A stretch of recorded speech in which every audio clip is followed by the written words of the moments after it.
E olha só, o PGR conseguiu inventar uma denúncia contra o Zema por calúnia no caso do Gilmar Mendes, tá?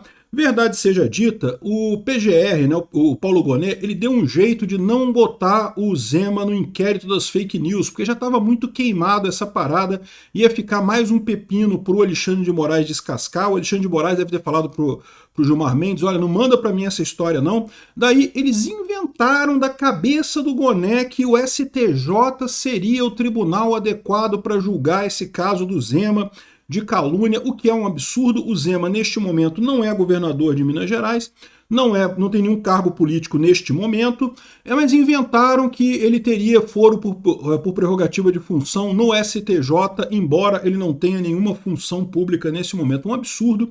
Primeiro que o que ele fez foi uma sátira política, o que já é pacífico, que não se quadra como calúnia. E segundo, que se fosse o caso de fazer uma calúnia, deveria ser na primeira instância, como qualquer outra pessoa, né?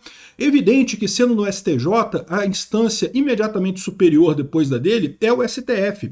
Ou seja, dessa forma, o Gilmar Mendes se blinda. Vamos supor que o Zema ganhe a eleição para presidência esse ano. O Gilmar Mendes já tem uma açãozinha ali para tornar o Zema inelegível, para culpar o Zema, para poder usar para tentar influenciar o Zema. Um absurdo essa decisão do Gonet, que lógico só acontece porque o Gonet é parça do Gilmar Mendes, né? É amigão do coração do Gilmar Mendes, né? Vamos entender esse caso aqui. Eu sou Peter Turguniev, esse é o canal Ancapso e essas notícias foram sugeridas por Quanto Maior o Amor, Mais Caro o Seu Custo, Irmãos Karaliazov e várias outras pessoas. Obrigado aí ao pessoal que sugeriu notícias lá no nosso site, no visãolibertaria.com, e obrigado a você que está assistindo o nosso vídeo. Se você gosta do nosso conteúdo, por favor, deixe o seu like e se inscreva aqui no canal, né? Então tá aqui, ó, a PGR... Bom, vamos recapitular a história, né? O Zema, depois que ele já não era mais governador do estado de Minas Gerais, que ele começou a pré-campanha dele para a presidência da República, ele criou uma série de vídeos chamados Os Intocáveis, em que ele fazia troça com o escândalo do Banco Master e a ligação disso com os ministros do STF. Esses vídeos são muito bacanas, muito legais, muito divertidos, são críticas baseadas em reportagens, em matérias que saíram na imprensa, né? Tudo dentro da sátira política, né? O STF sempre foi um tribunal político, então tem que estar acostumado com sátira política. O próprio Alexandre de Moraes, na sabatina dele para entrar para o STF, teria dito que não, que quem não quer ser humilhado, não quer ser sacaneado nas redes, não se presta à vida pública, que tem que ter direito de crítica política e não sei o que lá, inclusive para ministros do STF, né? Mas agora parece que não, né? Não pode mais, né? Então, aí o Gilmar Mendes, chateado com isso, pediu que o Paulo Gonet colocasse no inquérito das fake news o Zema, né? O inquérito das fake news é controlado pelo Alexandre de Moraes, ou seja, certamente, muito rapidamente, o Alexandre de Moraes poderia fazer uma busca e apreensão contra o Zema, fazer uma cadeia, né, uma prisão preventiva contra o Zema. O mecanismo que todo ditador usa: abre-se um processo genérico e pune-se as pessoas com medidas cautelares aleatoriamente conforme a vontade do juiz que está fazendo a grosseria ali, né? É o que está fazendo Alexandre de Moraes desde 2019 com esse inquérito das fake news. É a arma que eles têm para ameaçar pessoas aleatoriamente, né? Só que o que eu imagino, né? O Gilmar Mendes queria que isso fosse para o inquérito das fake news, para resolver isso logo. Não prende, manda prender o Zema, resolve esse problema de uma vez, Xandão. Só que o Xandão já está tão fragilizado com essa história que ele deve ter falado para o Alexandre de Moraes, olha só, deve ter falado para o Gilmar Mendes, olha só, não, vamos dar um outro jeito, porque fica complicado, tá pegando para mim aqui, não sei o que lá. Porque, saiba, isso aqui não foi decisão do Paulo Gonet, tá? Quem manda no Paulo Gonet é o Gilmar Mendes, que era sócio dele, né? A vaga de procurador-geral, né, de PGR, foi dada pelo Gilmar Mendes, o Gilmar Mendes que exigiu do Lula essa vaga, e o Lula cedeu, né? Gilmar Mendes e Alexandre de Moraes é amigo dos dois, tá? Então, certamente, o Paulo Gonet, ele não tem... A função dele é proteger o STF. Ele não tem nenhuma outra função que não seja proteger o STF e proteger o governo Lula. Ele não tomou essa decisão, ele quis dar uma resposta diferente, porque certamente houve desacordo entre o Alexandre de Moraes e o Gilmar Mendes. O Alexandre de Moraes não queria pegar mais essa bomba, ele já está sendo criticado por um monte de coisa, pegar mais uma seria complicado. Aí qual que foi a saída? O que seria o correto? Primeira coisa, o correto seria a PGR falar que, olha só, isso aqui não tem calúnia nenhuma nessa história, não procede denúncia, acabou. Encerrar o assunto, né? Porque realmente sátira política é sátira política. É o que diz, inclusive, aqui o João Paulo Rocha. Aqui, ó. Anularam a Lava Jato inteira por causa de uma conversa entre juiz e promotor no WhatsApp. Alguém tem dúvida da relação subordinação do PGR ao seu ex-sócio Gilmar Mendes, né?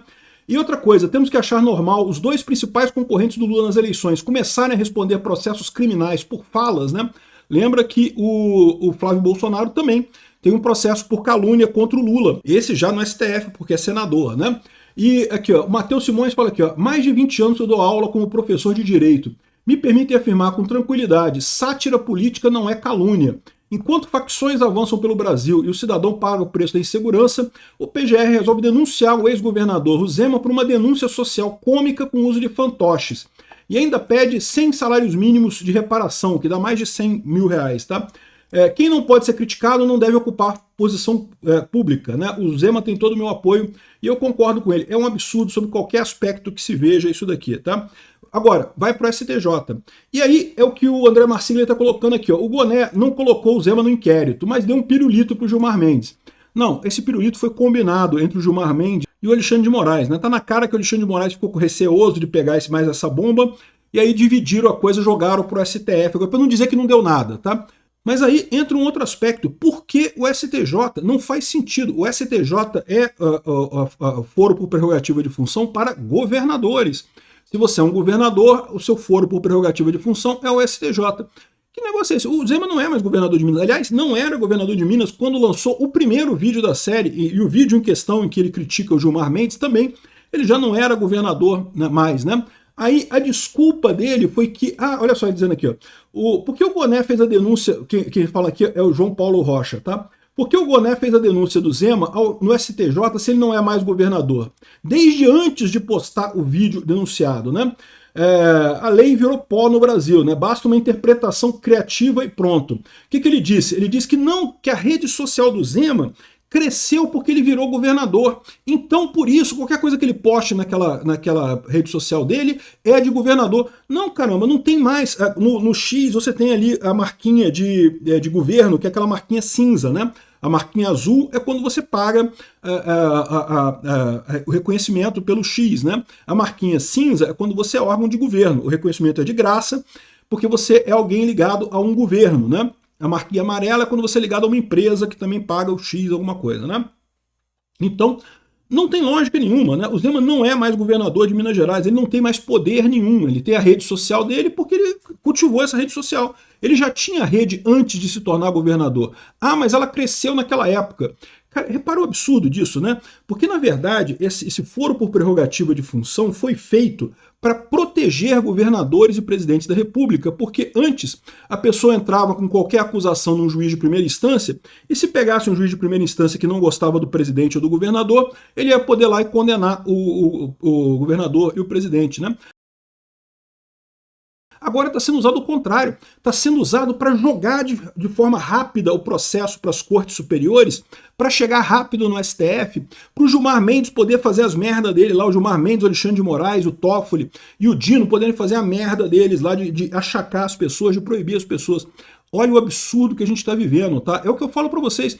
Tem o pessoal, eu falei no vídeo mais cedo, né? Tem o pessoal falando assim, tá vendo? O custo da direita ficar apostando na família Bolsonaro, porque os Bolsonaro têm problemas.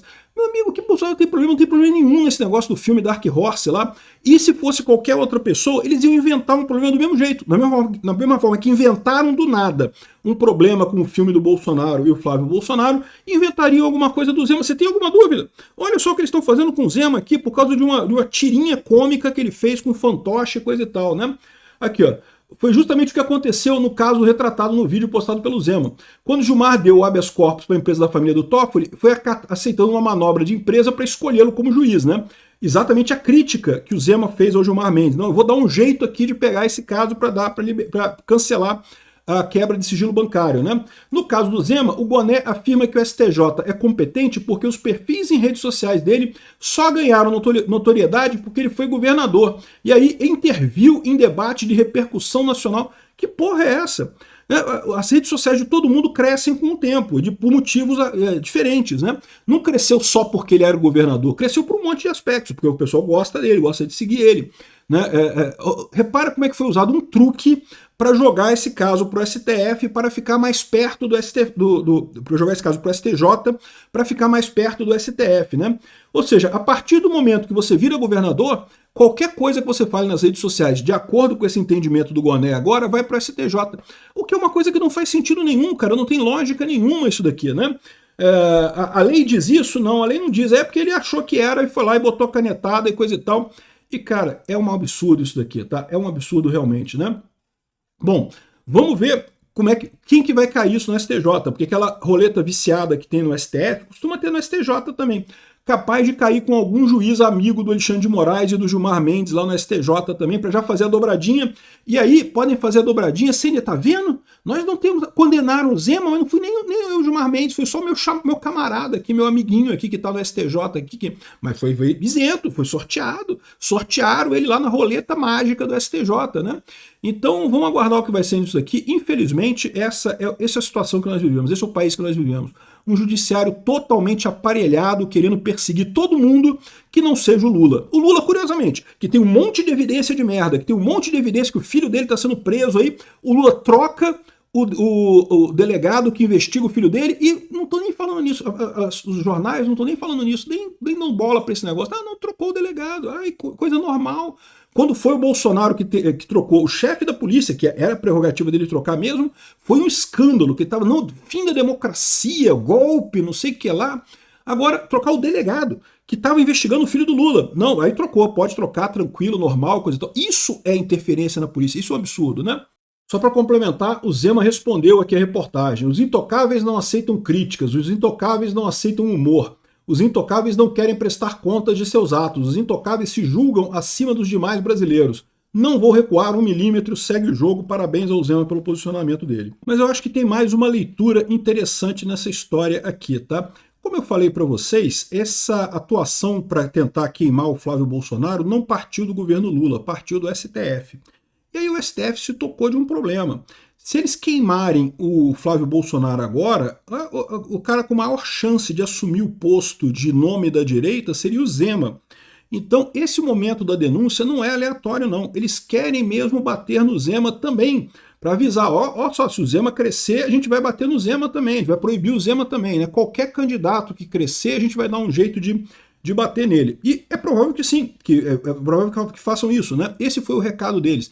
Isso mostra que essa ação contra o Flávio Bolsonaro foi precipitada e piorou a situação do Lula no final das contas, né? Eles devem estar vendo o Zema crescer nessa história. Eu acho que o Flávio vai cair um pouquinho, o Zema vai subir um pouquinho.